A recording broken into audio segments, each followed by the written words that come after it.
E aí, pessoal, tudo bem? Eu confundi aqui os grupos, achei que vocês estavam sabendo que ia ter a aula, mas vocês não estavam, né? Então entrou pouca gente, eu preferi deixar gravado. E como na próxima semana tem Natal, Réveillon e alguém pode viajar, enfim, vamos deixar gravadas as aulas até o final, certo? Talvez a de revisão a gente faça ao vivo, mas vamos lá, né? As aulas até terminar a apostila eu vou fazer gravada para vocês, tá? E aí, tá chegando o Enem, né? Reta final, vai dar certo. Vamos começar aqui a apresentação de hoje. Então, vai ser sobre elipse, né? A nossa aula de hoje. Então, vamos começar. Primeiro, a gente vai falar da definição, né? O que é uma elipse, os elementos principais, a relação notável, que é muito importante vocês saberem, essa formulazinha. Vai ser muito importante nas questões. A equação reduzida, que sempre tem, né? Equação reduzida, tanto da reta, agora da elipse. Vamos ver a área também e os exercícios, tá? Uma aula bem rapidinha para vocês, para não puxar muito, até porque essa matéria não cai muito no Enem, né? Eu acho que o foco da maioria é o Enem. Enfim, o que é uma elipse, gente? Então, é um conjunto de pontos em um plano. Vocês estão vendo que temos aqui o plano e tem vários pontos. Tem o ponto A1, tem o ponto T, B2, P, A2. São vários pontos, né? Esses pontos foram o que eles nomeou, o que o livro nomeou, mas eu tenho infinitos pontos aqui nessa elipse, né? Tais que a distância de P até o primeiro foco, F1, mais a distância de P até F2 é sempre 2A. 2A é esse valor aqui, ó, que é constante. E é maior do que a distância F1, F2. Essa distância F1, F2, que é igual a 2C, ó. Do F1 para o O ele chamou de C e do F2 para o O ele também chamou de C, certo? Então tem que ser sempre constante essa distância, qualquer ponto para os dois focos, e tem que ser maior do que essa distância entre os dois focos, certo? E aí, gente, a gente lembra logo do elipse, parece uma circunferênciazinha achatada, né? Mas claro que ela tem as condições de existência dela, não é só uma circunferência achatada, tá? Ela vai ter os dois focos aqui. E aí, na figura, a gente vê os pontos, né, que pertencem à elipse, ou seja, distância de A1 até F1 mais A1 até F2 é igual à distância de T até F1, de T até F2, ou seja, foi o que ele falou aqui, né? Que a distância de qualquer ponto para o foco mais a distância de qualquer ponto para o outro foco é sempre constante, certo? Então, isso aqui é a prova de que vai ser sempre constante, independente do ponto da elipse que você tiver, certo? Então, vamos lá. Os elementos principais, como eu disse para vocês, os focos, né? Tá aqui na figura F1 e F2, certo? Esse A aqui também é muito importante, gente, para a nossa resolução das questões, certo? E aqui é o 2A. O C também, que é do foco pro centro. E o B, que é a distância aqui na vertical, né? Só que aí, gente, vocês têm que prestar atenção que vocês estão vendo que ela tá... O maior é o A, né? O A vai ter sempre tem que ser maior do que o B. No caso, o A aqui é na horizontal, mas se a elipse tivesse invertida, lá na frente eu vou mostrar para vocês. Aí vocês têm que trocar na fórmula, tá? Sempre o B que vocês vão chamar vai ser o menor. Tanto que ele diz aqui, ó, B, eixo menor. Ou, aqui é um B, né, gente? A apostila tá errada, viu? Esse 2A aqui não é 2A, não. É B. É 2B o eixo menor e 2A o eixo maior, certo? A F1 e F2 os focos, o O é o centro. E esse aqui da excentricidade não é muito relevante pra gente, não. Então, vamos lá. Relação notável, que foi o que eu falei pra vocês que é importante. Aqui a gente vai aplicar Pitágoras, tá? Vai ser o quê? A ao quadrado igual a B ao quadrado mais C ao quadrado, certo? Isso aqui todo mundo sabe. Também é muito importante pra gente fazer as nossas questões, tá? E aqui, gente, eu trouxe a equação reduzida pra vocês e ele traz na apostila a demonstração e tudo. É uma coisa muito grande, muito cansativa. Eu acho que é importante vocês saberem o que é a elipse, saberem onde são os focos e saberem usar a equação. Não precisa a gente saber de onde vem, né?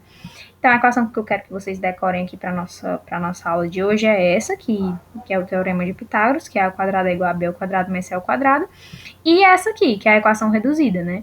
X menos x do ponto ao quadrado sobre A ao quadrado e y menos y do ponto sobre B ao quadrado. Lembrando, tá, gente, que o x, esse A aqui, só vai ser aqui porque ele está relacionado com o x, ou seja, o A é essa distância na horizontal. E o B só está com o y porque o B é na vertical. Mas, se a elipse tivesse assim, que eu até falei para vocês que ela pode estar ao contrário, né? Aí vocês estão vendo aqui que o x está relacionado com o b, ó. O x está relacionado com o b, ele chamou de b, mas vocês podem chamar de a. Enfim, é só uma nomenclatura, certo? Mas não esqueçam que b é sempre o menor e a vai ser sempre o maior. Você só tem que prestar atenção no quê? O b está na horizontal ou na vertical? Aqui, está na horizontal, então ele vai estar relacionado com o eixo x, tá, gente? Então só isso. Se a elipse tiver assim, entre aspas, ao contrário, é só para vocês prestarem atenção nisso, certo? E aqui, gente, a área da elipse não teve nenhuma questão da gente de fixação com isso, mas é só pra gente saber mesmo. Ele também faz a demonstração, mas é uma coisa que é muito grande e que não vale a pena.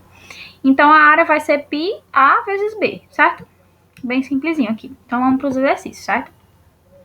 Johannes Kepler determinou que as órbitas do planeta do Sistema Solar não são circunferências perfeitas, mas sim elipses, tendo o Sol como um dos focos. Então, o Sol, né, todo mundo sabe que é uma elipse e o Sol é um dos focos, exceto por pequenas perturbações devido à influência de outros planetas. Assim posto, suponha que a órbita elíptica de um planeta tem o comprimento do eixo maior que 500 milhões de quilômetros e a distância entre os focos de 400 milhões de quilômetros. Então, ele está falando que o eixo maior tem 500 milhões e a distância entre os focos, que é aquele 2C que a gente viu lá, né, que é a distância de um foco até o centro é C e a distância do outro foco até o centro também é C, então a distância entre os dois focos vai ser 2C. Então, ele quer a equação reduzida, que é aquela lá que eu ensinei aqui para vocês, certo? Então, vai ser como, gente? Como é que a gente vai fazer? Ele diz que o eixo maior tem esses 500 milhões de quilômetros, né? Ele quer a resposta em milhões de quilômetros, então por isso que eu botei só o 500. Então, o eixo maior é igual a 2A, então A vai ser igual a 250. A distância focal é 2C, vai ser igual a 400, então C é igual a 200. Aí a gente usa aquele teorema lá de Pitágoras e encontra o B ao quadrado, certo, gente? Por que eu não tirei a raiz? Porque quando eu for colocar aqui na equação reduzida dela, eu vou precisar dela ao quadrado, né? Então nem precisa. Então a gente tem aqui essa equação reduzida, que tá até aqui, né? A gente não colocou esse ponto aqui porque não vai precisar, certo? E aí a gente tem o quê? Que x ao quadrado sobre a ao quadrado mais y ao quadrado sobre a ao quadrado igual a 1. Aí a gente coloca o a ao quadrado, que a gente tem o valor de a, é só elevar ao quadrado, e coloca o b ao quadrado e tem a resposta no item D, certo? Agora vamos para a segunda. A galeria de sussurros é uma câmara na forma elipsoide, uma superfície de seções transversais elípticas, em que um sussurro emitido a partir de um dos focos pode claramente ser ouvido a uma distância considerável no outro foco, mesmo sendo inaudível em pontos intermediários. O domo da Catedral de St. Paul, em Londres, foi construído utilizando essa propriedade. Então, é só falar besteira aqui, né? Só que é uma elipse e tal. E aí, supondo que a equação de uma seção transversal é dada pela equação. Aí aqui, gente, tem essa equação. E ele disse que é uma elipse. Ele não tá nem querendo que a gente prove, né? Ele falou que é uma elipse. Em que x e y são medidos em metros. A distância focal em metros. Então, a gente quer a distância focal. O que é a distância focal é o C, né? Distância do foco por centro, certo? Então, vai ser como? Eu peguei aqui a minha equação e eu tenho essa equação aqui, que é a equação reduzida, né, gente? Eu tenho que transformar toda essa equação nessa equação reduzida para eu poder conseguir o A e o B, para aí eu conseguir o C, que é o que ele quer, né? Para isso, gente, a gente vai fazer que nem a gente fez a aula passada, completar os quadrados, vocês lembram? Nesse caso aqui, essa questão é um pouco mais complicada. Inclusive, é a mais complicadinha dos exercícios de fixação. Mas, se vocês lembrarem de como a gente completou os quadrados na aula passada, vai ser bem facinho, tá? Aí a gente coloca aqui. Eu botei aqui a equação, repeti, né? Só coloquei os x juntos para ficar mais fácil. E o y aqui. E o 316, que é o sozinho, deixei sozinho. Aí, gente, eu coloquei o quê? Entre parênteses, é porque não dá pra ver o parênteses aqui, mas ele tá aqui em preto, certo? 2x ao quadrado. Por que eu coloquei isso? Porque eu preciso que apareça o x, certo? Então vai ficar o quê? 2x ao quadrado. Entendeu? É como se eu tivesse tirado o quadrado do 4 e o quadrado do x, porque eles estão ao quadrado. Quando eu levar isso aqui ao quadrado, vai ficar 4x ao quadrado. Então, eu preferi deixar assim, certo? 2x ao quadrado. Ou seja, ele é o primeiro termo do complemento, né? Dos quadrados que a gente vai fazer. Aí o outro, 16x, vocês lembram, né, da aula passada? A mais b ao quadrado é o quê? Quadrado do primeiro mais 2 vezes o primeiro pelo segundo mais o quadrado do segundo. Nesse caso aqui, o meu primeiro termo é 2x. Então, é 2 vezes o primeiro pelo segundo. E essa multiplicação tem que dar 16x, ou seja, se eu multiplicar duas vezes 2x vezes alguma coisa, que é o meu segundo termo, tem que dar 16x. Então, 2 vezes 2, 4. O que é que eu preciso multiplicar para chegar no 16? 4. Então, o meu segundo termo, ele é 4. Aí, aqui, eu vou adicionar o que eu preciso, né? Que é o 4 ao quadrado, ou seja, o quadrado do segundo. Meu segundo termo é esse. Paula, por que esse é o segundo termo? Gente, porque o primeiro termo é 2x, que foi o que eu vi aqui no começo. Esse 2 tem que aparecer porque é menos duas vezes o primeiro pelo segundo. E aí, sobrou o 4 para completar o 16. E aí, eu coloco aqui 4 ao quadrado, certo? Se vocês virem na aula passada, que foi de circunferência, tem várias questões que a gente completa os quadrados. Se alguém não tiver entendido, também pode me mandar uma mensagem que a gente desenrola, tá? E aí vamos pro y. Mesma coisa aqui, eu tirei o quadrado do 25 e o quadrado do y ficou 5y, elevei ao quadrado. E mais duas vezes o primeiro pelo segundo. Duas vezes o primeiro, que é 5y, que eu já sei qual é, vezes o segundo, certo? Que é o quanto? O que precisa. 2 vezes 5, 10. 10y. O que é que eu preciso multiplicar para chegar nos 200? 20. Que aí eu vou multiplicar por 20 por 10, vai ficar 200, certo? Então vai ficar o 200y. Mas eu preciso completar os quadrados. Então eu preciso pegar o segundo termo da parte do y, que é o 20, e colocar aqui, mais 20 ao quadrado, certo? E mais o 316, que foi o que sobrou. Isso tudo igual a zero. Só que, gente, para fazer a igualdade, eu não somei 4 ao quadrado e somei 20 ao quadrado? Desculpa. Então, no final, eu tenho que colocar o 4 ao quadrado e o 20 ao quadrado, certo? Então, eu somei aqui, certo?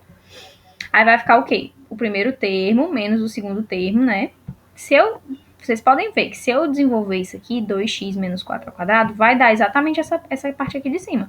2x ao quadrado menos 2 vezes 2x vezes 4 mais 4 ao quadrado, que é exatamente aquela coisa dos quadrados que a gente já está acostumado de fazer, né? E somei com o 5y mais 20, certo? Que é exatamente o primeiro e o segundo termo daqui. Lembrando que aqui é um menos, viu, gente? Porque aqui é menos. E aqui é um mais, porque é mais aqui, certo? E aí ficou igual a menos 316, porque eu passei esse 316 daqui pro outro lado. Aí vai com o sinal trocado. Mais 16, que é 4 ao quadrado, mais 400, que é 20 ao quadrado. Isso aqui, gente, vai dar 100, né? Porque se eu somar mais 16 aqui, fica 416 menos 316 vai dar 100. Aí o que é que eu vou ter? Isso tudo igual a 100. Só que eu preciso igualar a essa aqui de cima, né, gente? Para igualar essa aqui de cima, o que é que eu vou fazer? Eu tenho que dividir por 100, gente. Vocês estão vendo? Por que 100? Porque ele tem que ser igual a 1. Essa igualdade tem que ser igual a 1.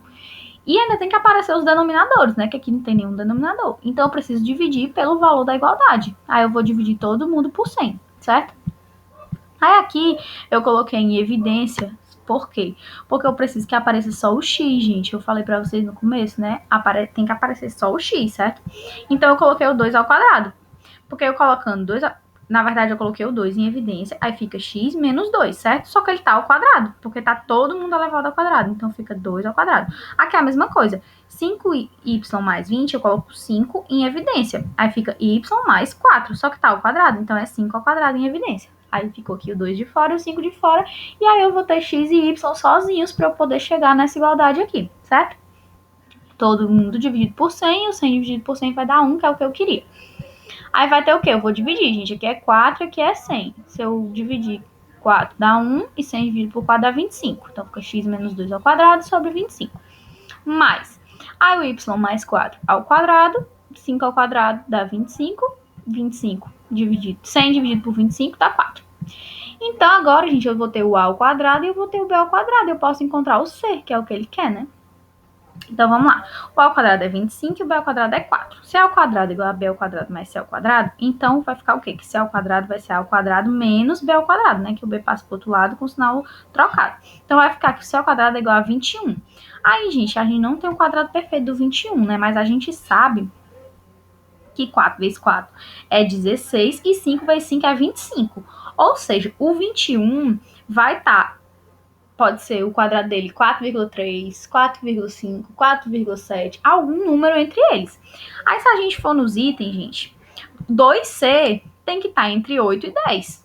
porque o C tem que estar entre 4 e 5, então 2C tem que estar entre 8 e 10.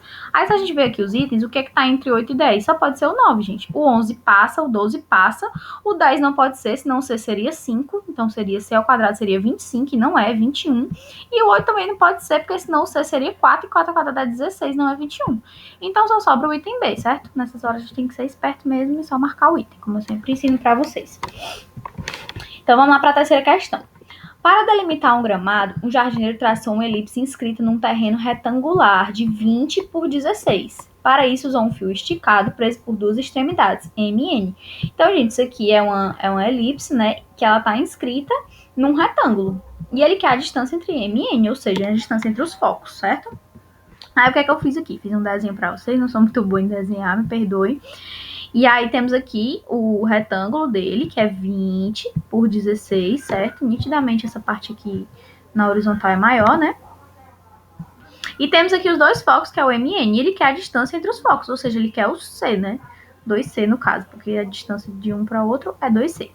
E aí a coisa que eu ensinei para vocês no começo. O B é esse aqui menor, o A é o maior, e a gente tem o 20 e o 16. Aí eu tenho o quê? Que 2A, gente, é igual a 20, né? Se um A aqui é esse pedaço e essa coisa parte no meio, então 2A é igual a 20. E 2B, que é na vertical, é igual a 16. Então eu tenho que o A é 10 e o B é 8. A distância entre o M e N é a distância focal, que é 2C. Aí a gente usa de novo aquela formulazinha lá do Teorema de Pitágoras, que A ao quadrado mais B ao quadrado é igual a B ao quadrado mais C ao quadrado. Então, eu vou ter que A ao quadrado 10 ao quadrado, B ao quadrado 8 ao quadrado e C ao quadrado igual a 36. E aí eu acho que C é igual a 6, que 6 vezes 6 é 36. E eu quero a distância focal, ou seja, 2C, que é igual a 2 vezes 6, que é 12, e é o item C. Bem facinho essa aqui. Aí vamos para a próxima. Um satélite é colocado em órbita elíptica em torno da Terra, que é supostamente esférica. A Terra não sabemos, né? Não é esférica, mas enfim, ele fez aqui uma suposição. Ou seja, isso aqui é como se fosse uma circunferência, tá, gente? Tendo os polos da Terra como focos. Então, tá aqui o polo norte, o N, e o polo sul, o S. Ele é o foco dessa outra elipse aqui, ó. Que tá rodando, o satélite tá rodando na elipse, certo? Ao redor da Terra, que é esférica, certo? Em um certo sistema de coordenadas, o raio da Terra mede 3 unidades. Então, esse raio aqui mede 3 unidades, certo? Esse valor aqui, o valor para cima também é 3, para cá também é 3 e para cá também é 3, porque é uma circunferência, né? Uma esfera que, consequentemente, no desenho aqui é uma circunferência. Ao passar pelo plano do Equador, né, gente? O satélite está no mesmo sistema de medidas a uma unidade acima da superfície terrestre. O Equador está aqui, a linha deitada. Então, esse valor aqui do satélite até a Terra, esse pequeno pedacinho aqui, ele diz que é igual a 1. Então, eu tenho que esse pequeno pedacinho é 1, porque esse pedaço aqui é 3, porque é o raio. Esse outro pedaço também é 3 e esse pedaço também é 1. Ele quer saber quem é o H, gente. Então, vamos lá, desenho aqui para vocês, coloquei os valores. E aí, eu vou ter o quê? Ó, lembrando, o A é o maior. Vocês lembram, né? Para usar aquelas formas, vocês têm que botar que o A é o maior. E aqui a nossa elipse está invertida, né? Como eu ensinei para vocês. Ó, o maior é esse aqui, ó. O que está no Y. Então, é o A. Então, o A vai ser H mais 3. E o 2A vai ser 2 vezes isso, né? Porque é essa parte mais essa parte. Então, o A vai ser H mais 3. O B vai ser quanto? O B é a distância menor. Então, vai ser o quê? 1, que é esse pontinho, mais o 3, que é igual a 4. E o C, gente, o C é a distância do foco até o centro, que é igual a 3, que foi o raio da circunferência que ele deu. Então, eu tenho A, B e C. Eu quero saber o quê? O H. Então, é só substituir nessa fórmula. Eu vou ter que A ao quadrado, que é H mais 6 ao quadrado, igual a B ao quadrado, que é 4 ao quadrado, mais C ao quadrado, que é 3 ao quadrado. Aí, gente, aqui eu vou ter um quadrado perfeito, né? Não vou precisar transformar, porque eu sei que 25, se eu tirar a raiz aqui, dá 5. E se eu tirar a raiz daqui, eu corto esse quadrado, fica H mais 3. Então, H mais 3 igual a 5, H é igual a 5 menos 3, que é igual a 2. E a gente marca aqui um D de bola, certo? Vamos para a última questão agora. A figura representa a vista superior de uma bola de futebol americano, cuja forma é um elipsoide obtido pela rotação de uma elipse em torno do eixo das abscissas. Os valores A e B são, respectivamente, metade do seu comprimento horizontal e metade do seu comprimento vertical, ou seja, o comprimento horizontal todo é 2A, então o A para cá é metade e para cá é metade. É como se aqui fosse literalmente a origem, né? Porque aqui para cá é menos A e para aqui é A, certo? Mesma coisa para o B. Então, o comprimento inteiro na vertical é 2B. E ele é dividido bem no meio, para cima B, para baixo também B, certo? Para essa bola, a diferença entre o comprimento vertical e o horizontal é igual a metade do comprimento vertical. Eu li errado, só um minuto. Para essa bola, a diferença entre o comprimento horizontal, quem é o comprimento horizontal? 2A, menos o vertical, que é 2B, é igual a metade do comprimento vertical. Então, é igual a B sobre 2, certo? Então, a gente tem aqui... Não, B sobre 2 não, gente. 2B sobre 2, desculpa. Porque o comprimento vertical é 2B. Então, 2B sobre 2 fica igual a B, né? Então, tá aqui o desenho para vocês e coloquei que 2A, que é o comprimento na horizontal, menos o comprimento total na vertical é igual a metade, que é exatamente só o B. Aí daqui, gente, eu vou tirar que 2A é igual ao quê? B mais 2B, que o 2B passa pro outro lado com um sinal positivo. Vai ficar que 2A é igual a 3B, certo? Aí aqui a gente vem pro volume. O volume vai ser, ele deu na questão esse volume, tá, gente? Ó. Aqui, ó. Considere o volume aproximado dessa bola dado por V é igual a AB ao quadrado. 4AB ao quadrado. Então, é só substituir, né, gente? Se a resposta aqui tá só com o B, né? É só substituir. Como é que vai ficar? Vai ficar que o volume é igual a 2 vezes... Aqui eu tenho que 2A igual a 3B. Então, o que foi que eu fiz? Coloquei o 4, eu coloquei como 2 vezes 2. Para eu poder encontrar já o 2A, entendeu? Ou seja, eu botei 2 vezes 2 vezes o A, esse 2 vezes 2 aqui é igual a 4, vezes o B ao quadrado. Aí eu tenho que 2A igual a 3B, então eu peguei esse 2A aqui e botei os 3B aqui, certo? Substituir. Aí vai ficar bem facinho, né, gente, essa questão. V é igual a 2 vezes 3B, que é igual ao 2A aqui de cima, vezes o B ao quadrado. 2 vezes 3, 6, B vezes B ao quadrado vai ficar B ao cubo. 6B ao cubo e tem B de bola. Então, gente, foi isso, tá? Acabou nossa aula de hoje. Vou fazer gravados as próximas, porque vocês devem estar cheios de coisas para estudar, e cheio de natais, e ano novo, e festas de fim de ano. Então, bons estudos, foco que vai dar certo. Se vocês estão achando que alguma prova deixou vocês para baixo, ou vocês estão tristes com alguma coisa, não fiquem assim, o Enem tá chegando, e a gente tem chance sim. Foquem nas questões fáceis e eu tô aqui para qualquer coisa que vocês precisarem, tá? Se vocês quiserem alguma questão aleatória que não seja da minha matemática, eu resolvo também. E vamos arrasar nessa prova, viu? Um beijo a todos vocês.